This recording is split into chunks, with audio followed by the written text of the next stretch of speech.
Hey everybody, it's Frank Speer back with you for another episode of Watch This. A couple of weeks ago, maybe it was a little bit less than that, I put out a video called A Polite Challenge to I.O., to the Israel-only folks. And I offered, I believe it was 3 passages of scripture that I asked them to give an account for that plainly show, in my estimation, that the kingdom that came in AD 70 is now available to everyone and has been since then, available to all people on the planet, that all people could come into this kingdom. And so today, the main proponent of the Israel-only movement, who makes a lot of YouTube videos, many of you will know who I'm talking about, I just don't like to mention names in my videos. I'm going to put a link to his video from today that was in response to my challenge concerning Revelation 21, the first 3 verses, where it says that the new kingdom, the new Jerusalem, came down out of heaven from God. Yesterday, this guy told me that he was going to make a video today that was going to basically destroy my perspective of it, or anyone who holds that the kingdom came down and God is now among men in the new kingdom, but that really it doesn't mean that. And he was going to show how. So I just finished watching the video. I took extensive notes, and it's worse than I thought. The response is worse than I thought. And I don't say that in a mocking or a jeering way. It's thoroughly unconvincing. It's incredibly weak. It doesn't even address how the down really means up, and that they were caught up to God and the door of the kingdom closed, the gates of the kingdom closed forever, and only Israel, who was saved in AD 70, could ever enter. That's their view. And so they were going to demolish the view that says, or he was going to demolish the view that says that the gates are actually open and that the kingdom came down, the new Jerusalem, the new city, and that the kingdom is still available. He was going to demolish that. And it was actually quite, and I say this with all due respect, the content of the video was actually embarrassing to watch, to listen to. So, you know Revelation 21, 1 through 3. I don't need to read the verses. You know that, well, I will anyway. And then we'll get right into it, okay? Revelation chapter 21. Let's do it. And watch all of the down language here that this gentleman does not even address, really. He touches on it, but does not. I mean, literally, I'm going to put the link, like I said, down below to his video. Judge for yourselves if he demolishes the argument or not. Revelation 21. Then I saw a new heaven and a new earth. That's the new kingdom. He would agree. For the first heaven and the first earth passed away. That's the old covenant kingdom. He would agree. And there is no longer any sea. Those are foreigners. There's no divisions in the new kingdom between people groups. Everyone is allowed in. He says this probably does mean that there are no more foreigners because they're locked away in a kingdom up there somewhere in an invisible realm. Shut in. Nobody else allowed in. Has a do not disturb sign on the doorknob. And that's it. It was closed to them. So there are no foreigners allowed in. Only the 144,000 were allowed in. And we'll talk about that. Verse 2. And I saw the holy city, the new Jerusalem, coming down out of heaven from God. It's coming from God. If I send you a letter that comes from me, how do you then turn and make it as if it comes from you to me? Well, that's what they do. They reverse it. This comes down out of heaven from God, made ready like a bride dressed for her husband. And I heard a loud voice from the throne saying, behold, the tabernacle of God is among men, with men, in the sphere of men. Just like the old covenant tabernacle was among men, literally in the sphere of men. When the tabernacle was given to Old Covenant Israel, they weren't taken up into an invisible realm to the tabernacle. God's Shekinah glory came down to them, and he dwelled among them. It's the same language. Behold, the tabernacle of God is among men, and he will dwell among them. Live among them. Not they live among him in an invisible realm. That's the complete opposite. Yet they didn't address that at all. He read the words, but then he never really addressed it. He just moved on to other scripture passages to talk about the new song of the 144,000 and so on. But he never addressed these actual words. Coming down, being among men, tabernacling. He never showed how this is all up language instead of down language. He never addressed how this is not really, it's not God being among men, but it's men being among God in his sphere. That's what he says it is, but he never showed how at all. Okay? And they shall be his people, and God himself, again, will be among them. Okay, so I have notes here that I took on his video, so I'll be looking down quite often to make sure I don't screw it up, okay? I want to be fair and honest here.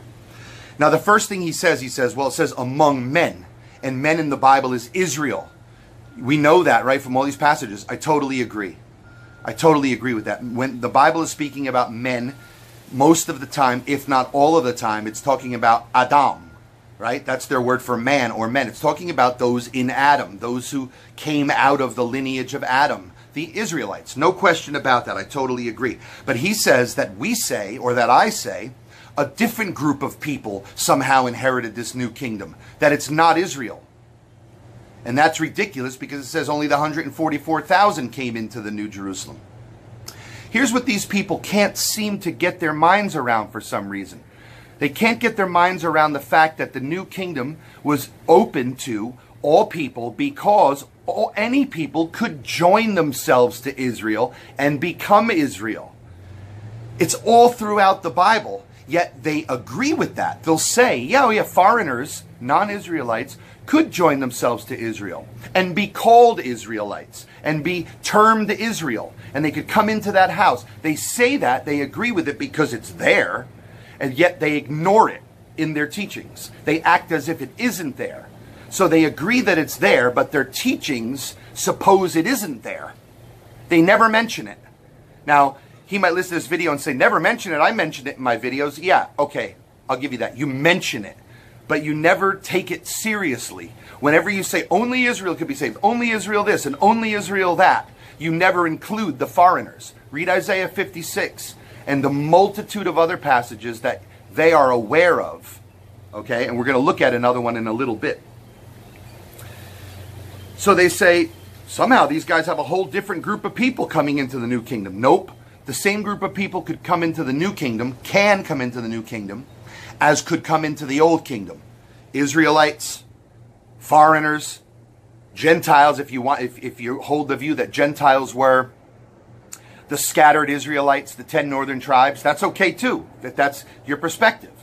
Okay? I believe that is the perspective used quite often in the New Testament. All of those who could come in under the old could come in under the new. This is no big deal. This is no big revelation. This is no mystery. I'm going to show you how Jesus himself said so. Now, when they get to the word down, here's what he does say about it. He says, it says, they're coming, the New Jerusalem came down from heaven, out from God. Now you listen, you watch the video yourself and see if I'm exaggerating. He says, you can't take this literally. This is symbolic. This is a vision. This is symbolism. You can't be dogmatic, he says, about down and among men. That's it. That's all he says. He dismisses it right there. He says, this is a vision. He does the same thing with Matthew 21 or 22, where the city is burned and then the invitation to come into the wedding feast continues to go out after the city is burned. Their answer to that is, that's just a parable. You can't take those words too seriously. It's a parable. It's kind of hazy and we're not sure what Jesus was saying. They misunderstand. Then he goes on to say this. Well, these people who say that the kingdom literally came down, or that it's coming down and God is dwelling among men, these are the same people that say people were caught up literally. So if they're caught up literally, if they don't think that they were caught up literally in the rapture, right? They say, oh, that's symbolism, right? But here they dismiss the symbolism. Wait, what? Let me say that again. He says, the same people who say this kingdom is open for everyone now, or many of them, like myself, who say that it's open for now, say that the catching up, the rapture, was not a literal Superman sucking away into heaven, but that it was a catching up into the new Jerusalem, up to the new mountain, up to the new city, up to the new temple, so forth and so on. They always went up. That's what it is. It was the catching up in the air, in the heavens. The temple was called the heavens. I talk about that in many of my videos. That's symbolically speaking of being caught up to Mount Sinai, right? The new place of the giving of the new law of Christ in his new kingdom. My words, my law will never pass away. That's symbolism. That's all that is. So he says, well, if that's not literal, then why do you take Revelation 21 literal as coming down? Wait, what? It's still coming down language, even in the symbolism. It's not going up, it's coming down. In the catching up language, it does mean up. Up into the new Jerusalem, up into the new holy city. They always went up the Temple Mount into the city. And so it makes no sense whatsoever here. Okay, just symbolism, they say. But how can down be up? How can among men be among God? It can't be.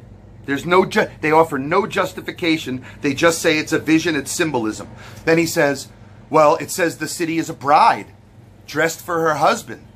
So is the city literally a bride? Is it literally a woman dressed all hot for the wedding? That's what he says. So he's saying, no, of course it's not literally a woman, right?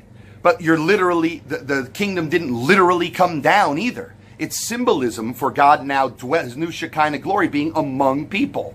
There's no literal city that literally came down out of heaven. No one's arguing that. But you can't make the symbolism of up be the symbolism of down. Be the symbolism of down.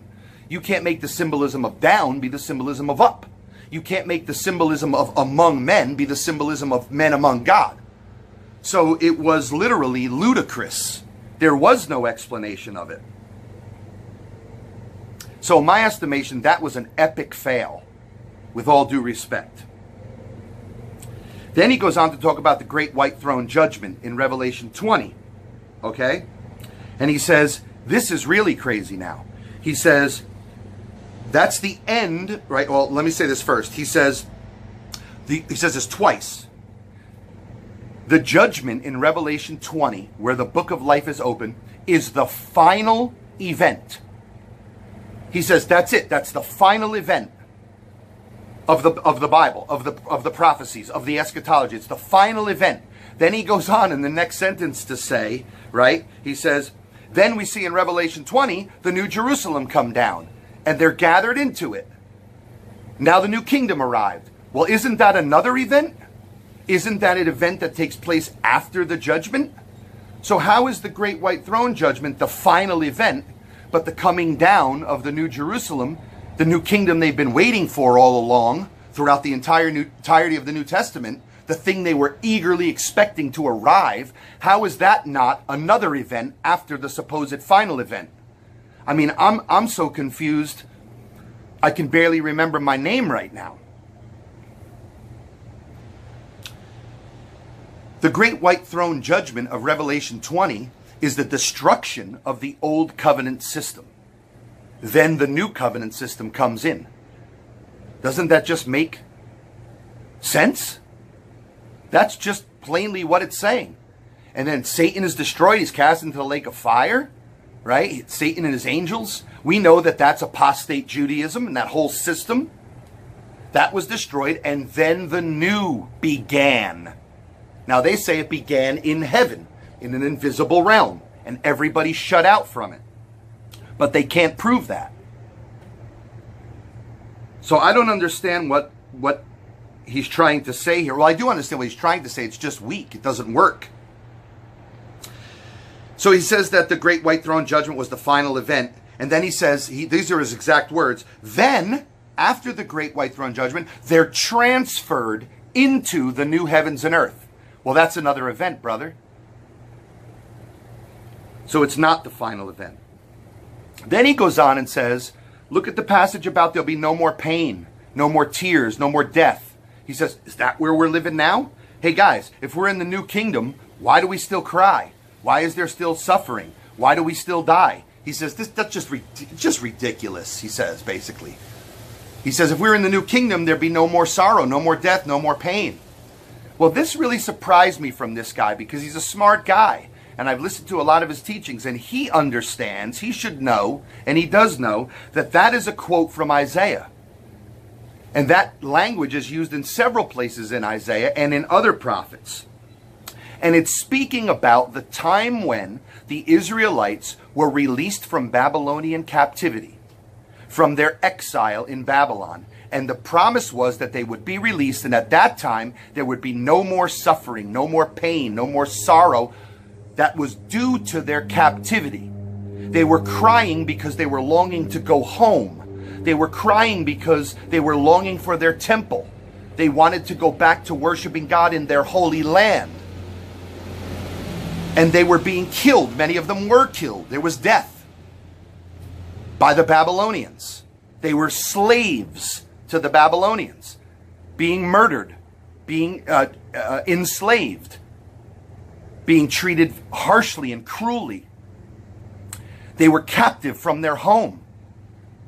Well, the same thing was happening in the first century, right? That's why the book of Revelation calls apostate Judaism and their holy city, Jerusalem, calls them Babylon. Because the 144,000, the all Israel that was saved, the redeemed of the Lord, were going to come out of that captivity and home to their new promised land, the New Jerusalem. That verse is a quote from Isaiah. Okay? So, and it says, there'll be no more pain, no more crying, all of that. It says, because the former things passed away. That's why there would be no more pain and no more sorrow. Well, what former things passed away? Well, Revelation 20, the very end says that I saw a new heaven and a new earth because the first heaven and the first earth had what? Passed away. It wasn't there anymore. That's all he's saying. It's really, really simple, not difficult at all. He's saying the old Babylon, apostate Judaism, passed away. And so now, 144,000 starters of the new kingdom, founding fathers of the new kingdom, which were Israelites because they were the ones who initially received the kingdom, and it had to go out to the entire world from them at the start. Yes, they were Israelites. That's why the Revelation 21 talks about the foundation stones being 12, because it's built upon them. It's really easy. Not difficult. Where so far does any of this say that a kingdom came that was closed off to everybody after AD 70? I can't see that anywhere. The old kingdom is what passed away. The new kingdom had come. Right? That's Revelation 20:11. You see, under the old covenant system, when they were set free from their captivity, they were restored to their holy land. The kingdom was given back to them. That's what's happening here. Jesus said to the apostate Jews, this kingdom will be taken away from you and given to a people who will produce the fruit of it. Produce the fruit of it. What does that phrase mean? Well, we do a biblical study on that phrase. Well, we're going to get to that in a couple minutes. Let's go back to the parable of Jesus and the vine growers, okay? And we'll see what that means. So this is a quote from Isaiah 35:10. This is a reference to coming out of Babylonian captivity, just like they were again, so to speak. They came out of the great tribulation. They were being murdered by apostate Jews. They were being killed, tormented, imprisoned. And so when that system ended, there would be no more crying, no more suffering. The tribulation was over. These are the overcomers, the 144,000 who came out. Now, this guy says it was only the 144,000 who could sing the new song, nobody else. They could only sing the new song because the new song had to do with them overcoming the great tribulation, staying faithful to the Lord and entering the new kingdom. That's the new song they sang. Israel didn't have that song yet. Now that it was over, they could sing this new song. And the song went something like this. Yeah, We persecuted. We made it. We stayed faithful to Messiah. We stayed faithful to God. We've overcome the apostate system, Babylon, Egypt, right? Apostate Jerusalem. We've overcome them. And so now the new kingdom has come, and we can take this new message of God and his grace and his forgiveness and his mercy and his love to the whole world now. That's the new song. The new song isn't hallelujah, we're in the new kingdom now and the door is shut to everybody else. And so here in this locked away place, we can produce the fruit, we can grow the vine, we can bring more people in, because that's what that means. We can produce the fruit of this new kingdom here while we're locked away. What? Nope. Doesn't work. And we'll see that when we go to the parable. This speaks of the tribulation being over. Satan was destroyed. Apostate Israel. Their opposer. Their adversary. There was martyrdom galore. The saints under the throne. Were they under a literal throne? No. This book of Revelation is all symbolism. Do we think God is literally somewhere seated in a chair? I don't. We'll talk about that more in a minute too. Let's look at Matthew 24:21.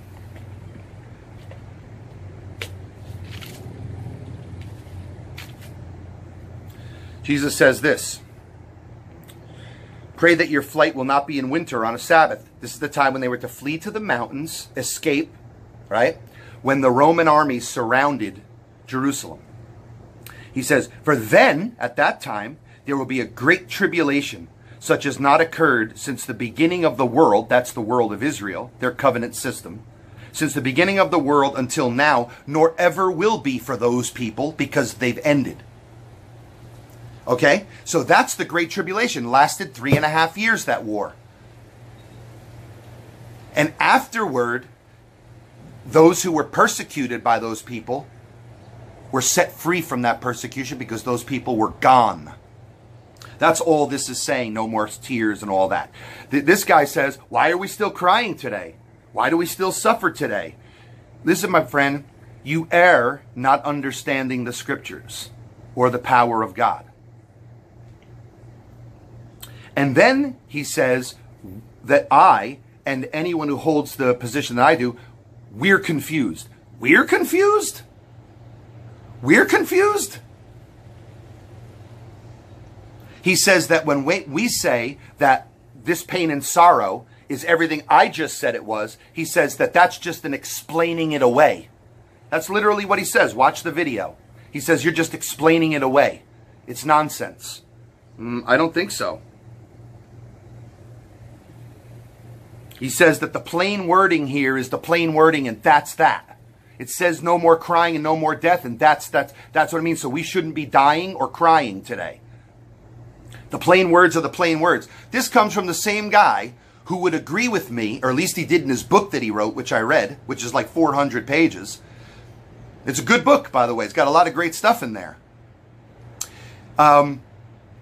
He says the animals, the creeping things along the ground, the beasts of the field, the birds of the air, are people. They're actually symbolically representing people.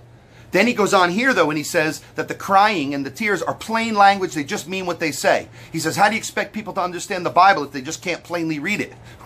What? Then he says that the birds and all those things, the beasts of the field, the creeping things are people. Well, how are people supposed to understand that if they just can't understand the plain words? Dude, you're contradicting yourself left and right here. With all respect. What's happening, brother? There's symbolism all over this book. It's filled with it. It's riddled with it. And I do believe that those animals are representative of people. I'm not sure that this guy understands that. They're quoting from the Old Testament nearly every time there's a verse in the book of Revelation. It's a quote from an Old Testament passage referring back to an experience of Old Covenant Israel. And that they were having a similar experience in the first century. Or that these were fulfillments of prophecies of the Old Covenant. Now I'm being facetious because I know he knows that. But he's ignoring it, or he's blowing it off. Or he's confused. Now, then he goes on to talk about the 144,000, which he does constantly in his videos. He loves to say, only the 144,000 were sealed. That's it. Come on. You think you're in the kingdom today? Only they were sealed. Okay. Yes, of course. Only they were sealed because they were the ones who were sealed to come out of the old. They were the believers who believed that the new kingdom was coming, that they would get to be a part of it. The 144,000 are the all Israel who would be saved. Rescued. Rescued from what? Rescued from the destruction of the old system. So the new kingdom was available only to them as Israelites, not to the apostate, unbelieving serpents of old covenant Israel. They were sealed out of the old covenant people into the new covenant. They were given the Holy Spirit of promise for the redemption to come, for the new kingdom to come, for the resurrection to come, for the catching up to come, for the adoption to come, for the wedding to come. It's not confusing. It's not difficult. They weren't sealed and then the door was shut on everybody. They were sealed because they were sealed to be the ones allowed to come into the new kingdom. And the new kingdom began with them. It didn't end with them. It didn't end with them. It didn't end with them. It didn't end with them. It didn't end with them. Because this guy says that all the time. It ended with them. Look, the 144,000 only are sealed and it's over. The door's shut. The gates are closed. That's it. No, brother. The old system ended and the new began. They were sealed for something, right? For the new. They were the founding fathers of the new kingdom. They're the ones who started it. And foreigners could always join it.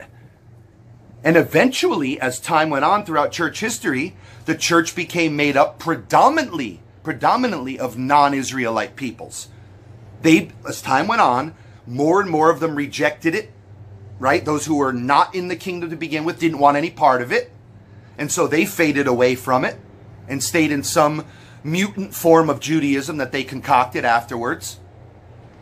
And as the gospel, the new gospel, they make fun of me because I say the new gospel. What new gospel? The Bible never talks of a new gospel. Well, whatever you want to call it, call it. Because what was the message? The gospel was, come out of the old before it's destroyed and there's nothing left for you. They all came out and the kingdom came, and now the message to come into that new kingdom, what do you want to call that message? Gospel just means good news, right? Call it whatever you want then. I'm fine with it. The 144,000 who came out of the tribulation were the first fruits of the harvest. If there's first fruits, there's more fruits to come, right? So how could they be the first fruits in the new kingdom? They're the first fruits of the new kingdom, right? They're the Hebrew Christians that started the kingdom off. The first Christians. They're the first ones. And they were Israelites. They had to be because that's how it started with Israelites. All right? How could the first fruits then be taken up into an invisible realm and shut away and no more harvest to come? Now, this guy will say that's just symbolic language for, well, it's a reference to the first fruits that the Israelites offered to God, right, as a tithe or as an offering to God under the old covenant system. They're just representing that they're being waved before God as a thank offering, so to speak. They're the first fruits. Well, that's true, because they were the first ones. But when they offered the first fruits to them in the old covenant, there were still more fruits to come, right? They were just the first ones. And they were singing the new song. They were celebrating. They were waving themselves, if you will, as a wave offering, the sheaves before God, because the new kingdom had come and they were celebrating that it began. See, first fruits. That implies second fruit and third fruit and more fruit to come, more produce to come. It just doesn't work to say there were first fruits and then it ended. That's not how it worked in the old covenant either. So, they'll say, two kingdoms ended. The old kingdom of ended in AD 70, the old body of Moses, the old dead ones in Adam, right? Apostate Judaism, all of that all ended in AD 70, and the new kingdom arrived and ended. Never heard that before. They accuse me of having some kind of new gospel. That's a new gospel. That's a new teaching. I've never heard that. Who have you ever heard say both kingdoms ended in AD 70? The IO people say it. That's who. But they don't say it like that, but that's their teaching. Look, Jesus, what's the context of Matthew 24? They're coming out of the temple. They say to Jesus, look how magnificent this temple is and the whole complex. And he says, I tell you the truth, not one stone's going to be left upon another here. This kingdom's coming to an end. And they say, when will that come to an end? That's the end he's speaking of. That end, and only that end. Not the end of the New Jerusalem. That's just ludicrous. Yet this guy harps on that verse all the time with utter disdain for anyone who sees it differently. He says, what don't you understand? The end came. Okay, so the end of both kingdoms came. Then he goes back to the dwelling among them towards the end of his video. Somehow, though, the dwelling among them literally means they were dwelling among him in the heavens. I told you this earlier, I think, but the word in the Greek there, among them, literally means in the midst of men. In the midst of men. Where was the old tabernacle when it arrived? In the midst of men. In their sphere of operations. Where they lived. On the planet. Same thing here. This is a hearkening back to Exodus 26, 27, 28, 24, 25. This is, I think it's 28 where the tabernacle actually, the directions for the tabernacle come. Tabernacle was on the planet. So is the new tabernacle of God among men. What is the tabernacle? It's the place of God's dwelling. It's his house. It's his Shekinah glory. This guy, I'm coming to the close here. This guy in no way whatsoever showed that down means up. That among men means among God. That God being among men means, literally, really means men being among God in an invisible realm where the door is shut. Then he says, he sees the redeemed before the throne singing a new song. So he says, see, they're in heaven. They're in heaven singing that new song. That's symbolism. We all know it. God is not sitting on a literal throne. These are all visions, just like in the Old Testament, of God's operations among men are always seen in heavenly visions. Listen, if this throne is literal, if it's a literal chair where King God is seated, then the beast is a literal beast. The locusts are literal locusts. The giant woman of Revelation 12 is a giant woman. Right? The serpent is a literal snake. The lampstands are not churches, but they're literal people. The stars are not the leaders of the churches, but they're literal planets, or whatever a star is. All right? The lamb, Jesus the lamb, is literally a sheep, a lamb. He's an animal, a literal animal. And the throne is a literal throne. No. But if the lamb is not literal and it's Jesus, and if the locusts are not literal, but they're the Roman armies, and if the lampstands are not literal, but they're the churches, and if the stars are not literal, but they're the leaders of the churches, and if the serpents are not literal snakes, but they're the apostate Jews who are persecuting the church, then the throne is not literal either, but it's symbolically representative of God's rule, his authority. And what does it mean? The 144,000 were singing the new song around the throne, meaning around the presence of God in the New Jerusalem. Because that's where God now dwells, because the temple veil was ripped in half and he left the old earthly, physical, material system and is now in the invisible system that's within you. Inside of you is what the literal Greek word means that Jesus used there. No one will say here it is or there it is. It doesn't come ocularly with ocular observance, he said. He said, but the new kingdom, the new Jerusalem, will be inside of you. It's a matter of the heart in the new kingdom. They sing this new song because they were the only ones who could sing it. They were the redeemed out from the tribulation. They were the founding fathers of the new covenant that had come. The new Eden. The new Adam and Eve. if you will. Read Ephesians chapter 6. The new Adam and Eve, right? The new Noah, the new Abraham. The old was built on those guys, and it led to this new that the old covenant saints themselves waited for, because they were only covered over their sins with animal blood, which was not good enough to actually redeem them. Read Hebrews. Jesus came to remove their sin, their law transgression. That's what he was doing during that 40-year transition period, sitting on the throne of David. Was Jesus literally sitting on a chair of David's? Did he say, hey, we saved David's throne, his literal throne, we put it up in heaven somewhere, and now I'm sitting on it for 40 years as I usher in this new kingdom and do away with the old? That was Jesus' ministry. Then he handed the kingdom over to the Father, the new kingdom. That's why Jesus said, listen, Jesus said, I go to prepare a place for you where? In my Father's house. He handed the kingdom over to the Father. The Father's house is the New Jerusalem. Jesus said, no man comes to the Father but through me. On the cross, Jesus said, it is finished. He was the blood that took away the sins that the animal blood couldn't take away from Israel. Then he was finished at the end, his ministry, once he put all things under his feet. That was his job. That was his ministry. That was his task. He said to the woman in John chapter 4, there's a time coming when we will neither worship the Father in this mountain or in that mountain, but will worship the Father in spirit and in truth. During that intermittent period, that book of Acts period, that transition period, right? During that time, Jesus was sitting on the throne of David, fulfilling the 1,000-year period of time from when Jerusalem became the holy city to when it ended as the holy city, physical Jerusalem.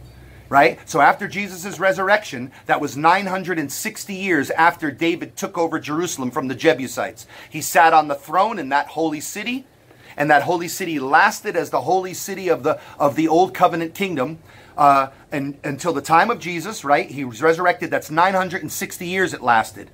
Jesus goes, sits on the throne of David for 40 more years, making up 1,000 years. That's why the book of Revelation says, and when the 1,000 years were up, that city was destroyed. That was Jesus' ministry.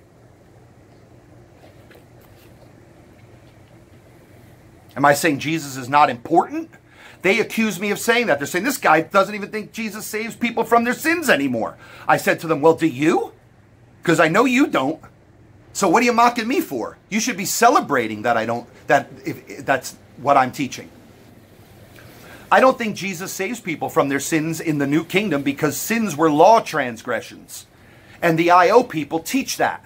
They say only Israel could sin in the way the Bible is talking about sin because it means missing the mark of the law. And I agree. So then they say, well, then what's your new gospel? How do you get into the kingdom? They mock me. They say, is Frank out there preaching the gospel today? Who's he inviting in? How's he saying you get in? You get in by simple faith, by believing in the God of the Bible. That's all. How did you ever really get in? In the old system, you had to be circumcised. Once you were circumcised, you're in. Now there's no longer any circumcision. How do you get in? Like the faith of Abraham. Abraham believed God, and it was counted unto him as righteousness. What does it say in James, I think? Believe that God is, that he exists, and that he's a rewarder of those who diligently seek him. What does Paul say in Romans? I think it's chapter 1 or 2. He says, to those who do good, righteousness and eternal life. To those who are evil, death, eternal death. That's the way you get in, by believing. That's how you always got in. Paul says in Galatians, was Abraham made righteous because he kept the law? No, he didn't even have the law. Or was it by faith? The law was never there to save them, to put them in right relationship with God. It was there as a guide for their daily living. The law didn't save them, and the IO people know this. So how do you come into the New Jerusalem? Same way you came into the old, by believing in God. The Roman centurion, the Italian guy, not an Israelite, comes to Jesus and says, my servant is sick. He says, I too have people under authority, and I say, go do this and go do that, and they go do it. So I know all you got to do is say, my servant is healed, and he's healed. Jesus says, I tell you the truth, I haven't seen faith like this in Israel. This non-Israelite, this foreigner's got more faith than the Israelites have. Was that guy circumcised? Was that guy keeping the law? No. But Jesus said, this guy's got more faith than Israel has. He's got more faith than the sons and daughters have. That's why in Isaiah 56, he talks about eunuchs and foreigners. And he says, I will create for them a memorial in my house that is greater than that of the sons and daughters of Israel. It was always open to foreigners. They were always a part of Israel. What more can I say? I urge you to watch the video.